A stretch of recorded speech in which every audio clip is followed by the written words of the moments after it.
Francisco Martín Moreno es uno de los escritores más leídos de nuestro país, desde México Negro y muchas otras obras más como Arrebatos Carnales. Nos ha ofrecido una visión de la historia mexicana, muchas veces a través de personajes ficticios. Hoy lo vuelve a hacer a través de México Esclavizado, su última novela. Francisco Martín Moreno, gracias por estar con nosotros. No, encantado, gracias. Y por traernos México Esclavizado, donde hay una historia de amor, pero que está muy imbricada con la historia de México y la historia del Enequén. Cuéntanos de esta historia y de este México esclavizado. Claro, bueno, fundamentalmente es la historia de Olegario Montemayor, que es el hijo de uno de los principales hacendados, que era Olegario Molina.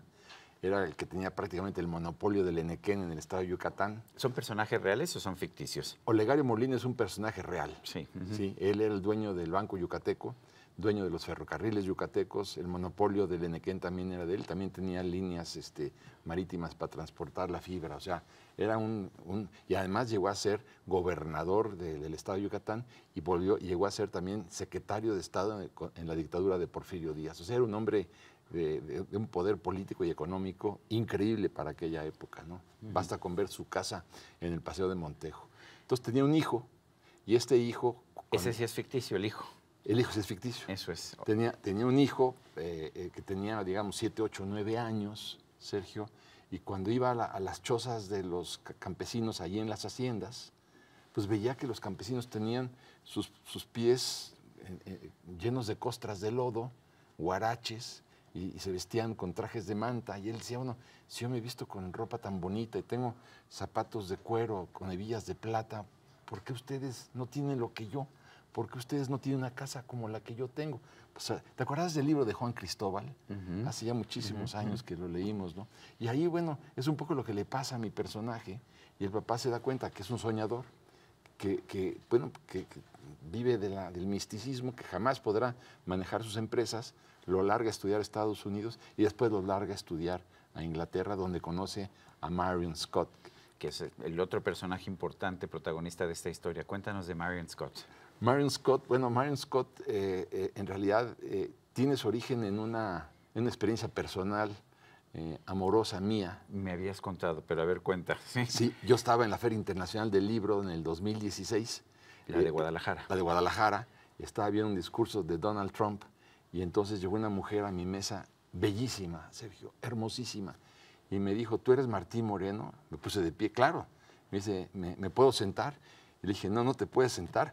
Te lo suplico que te sientes. Claro que se sentó y claro que yo pensaba que era una aparición. De veras, era una mujer... Por lo hermosa que era. Hermosísima. Y entonces me dijo, dime por favor que te acuerdas de cuando nos conocimos.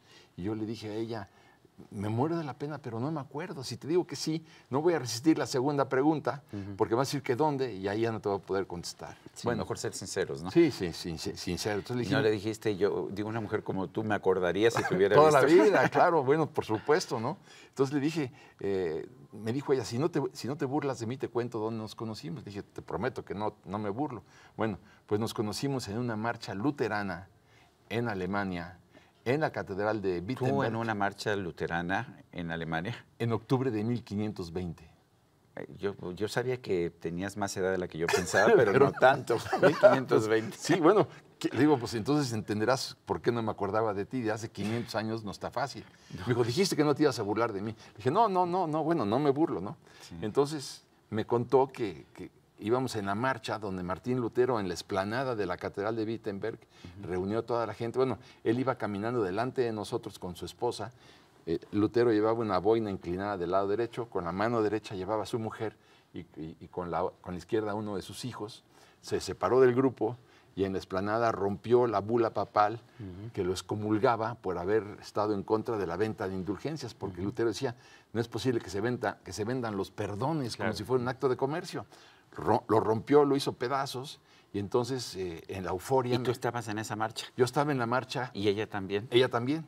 Entonces me dijo, lo que más me gustó de ti es que te emocionaste tanto que empezaste a gritar como loca, me dijo a mí. Como loca.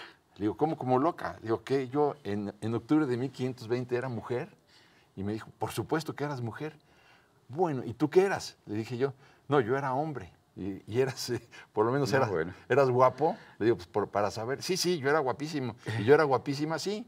Entonces, bueno, imagínate nada más en lo Qué historia, ¿no? ¿Qué historia? Pero tu Marion Scott viene de esta mujer que realmente conociste. Sí, porque a mí me faltaba Marion Scott también es un personaje ficticio que Olegario conoce en la Universidad de Oxford, y entonces Olegario va a dar toda la visión de la esclavitud durante la dictadura porfirista.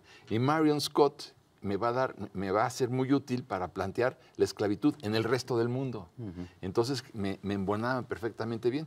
Y Marion Scott le cuenta a Olegario que lo había conocido en una marcha luterana en 1520. O sea, la misma historia que me contaron a mí es la que Marion Scott le cuenta a Olegario. Ahora, he leído, no he terminado todavía la novela, he leído buena parte de la novela. Lo que encuentro es que está muy bien documentado todo el tema del enequén, de las tiendas de raya, de la explotación de los trabajadores allá en el México de principios del siglo XX. Porque lo ignoraron, lo han querido ocultar. No todos los historiadores, hay unos que lo han querido ocultar. Yo creo que son los mismos que pretenden traer los restos de Porfirio Díaz a México, a lo cual yo me opongo, salvo que sea la familia. Si la familia lo quiere traer, pues, pero sin ningún homenaje propio que pudiera merecerse un jefe de Estado, ex jefe de Estado, ¿no?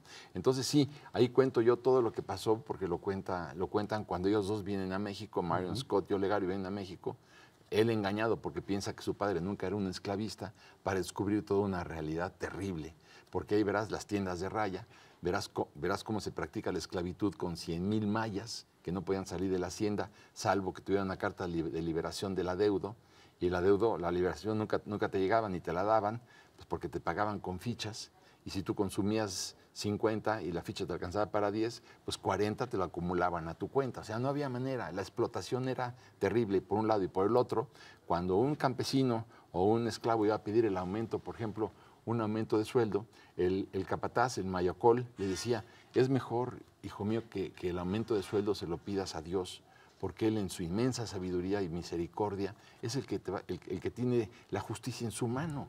Pídeselo a Él. Entonces iban a ver al cura y el obispo les decía, Martín Trichler, que era además de los grandes accionistas de la cervecería yucateca, ¿no? Él le decía, hijo mío, mientras más sufras, más garantizado tendrás tu paso al cielo, al paraíso, al infinito, tú y tu familia. Entonces no pidas aumento de sueldo. ¿Para qué pides el aumento de sueldo? Sufre, tú tienes que sufrir y entonces ganarás. ¿Y el prelado no tenía que sufrir también para ganarse el perdón de Dios? Claro que no. No sufrían absolutamente nada. ¿Es una novela de denuncia, México esclavizado? Es una novela de denuncia y de explotación. Es muy frustrante ver cómo pues hasta nuestros días todavía se da esta situación en algunos sectores de la sociedad. Me da mucho coraje ver lo que pasó en todos aquellos años, no solamente en las haciendas enequeneras, sino en las chicleras, en las tabacaleras, en las madereras, en las tabacaleras. O sea, en todo el sureste mexicano lo que pasó es de una infamia verdaderamente.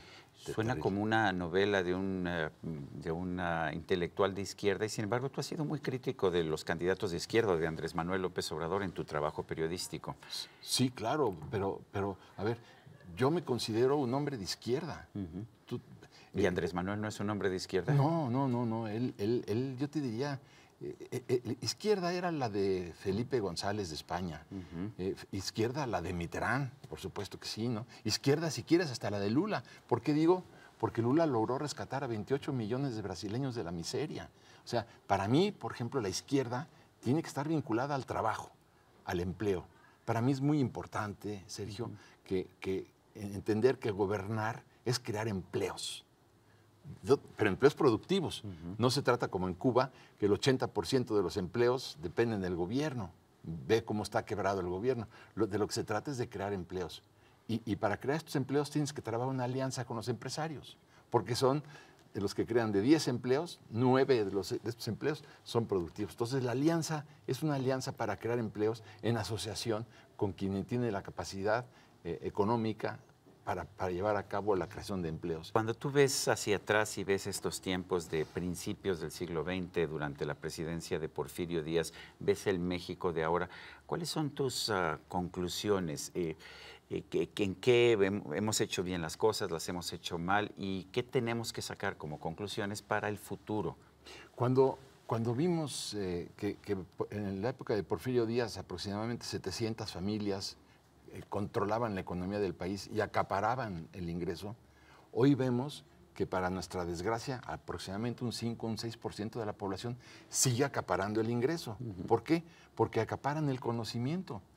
Cuando tú ves que los niños que entran a la escuela, que entraron ahora el año pasado, que va a entrar en agosto de este año otra vez, el 52% de los niños que entran a la escuela primaria no terminan la escuela primaria.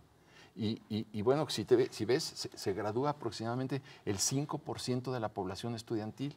Ese 5% es el que tiene más conocimientos. Ese 5% es el que va a acaparar el ingreso. Y claro, quien tiene más conocimientos acapara el ingreso. Por eso lo que importa es hacer realmente una revolución educativa y nos evitaríamos el terrible problema de tener 54 millones de mexicanos en la pobreza. Gracias, Francisco Martín Moreno, y a usted, amigo, que hace posible este programa, se lo agradezco también. Esto es todo por hoy, pero no se le olvide. Nos vemos la próxima.